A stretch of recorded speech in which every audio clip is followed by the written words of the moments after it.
دنیا والوں پر اپنا دکھ ظاہر مت کرو، کیونکہ وہاں چوٹ ضرور مارتے ہیں جہاں پہلے سے زخم ہو۔ لوگ ہمارے اندر ہمارا دکھ تلاش نہیں کرتے، ان کو تماشے کی کھوج ہوتی ہے جو ہمارے ساتھ ہو گئی ہو۔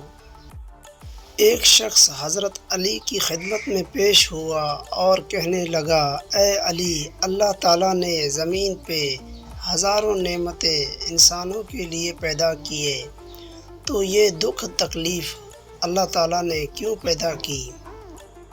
تو حضرت علی رضی اللہ تعالیٰ عنہ فرمائے، اے اللہ کے بندے، شکر کرو کہ اللہ تعالیٰ نے دکھ کو پیدا کیا۔ اللہ تعالیٰ کے عظیم نعمتوں میں سے ایک نعمت دکھ ہے۔ تو وہ شخص کہنے لگا، اے علی، دکھ بھی نعمت ہے؟ تو حضرت علی فرمانے لگے، اے شخص، دکھ انسان کو مضبوط بناتا ہے اور خوشیاں انسان کو کمزور کرتی ہیں۔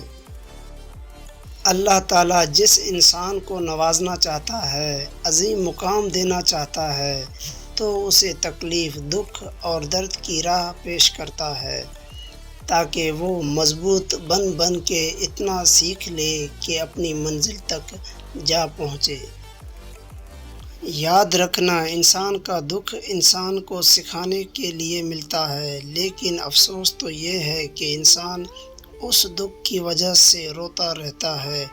انسان دکھ اور درد کی وجہ سے کتنا بھی روتا رہے لیکن خستہ نہیں ہوگا، کیونکہ دکھ انسان کو رلانے کے لیے نہیں بلکہ انسان کو سکھانے کے لیے آیا ہے۔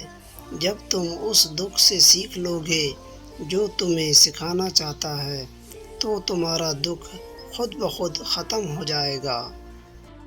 زندگی میں اتنے دکھ نہیں کہ مرنے کو جی چاہے، بس لوگ اتنے دکھ دیتے ہیں کہ جینے کو دل نہیں کرتا۔ اے بلندیوں کے بادشاہ، اے رب کائنات، ہمارے دلوں کو شیطان کے شر سے بچانا، صرف اور صرف اپنی رضا کا غلام بنانا۔ اے رب پاک، ہم سب کو ہمیشہ خوشحال اور آباد رکھنا، آمین۔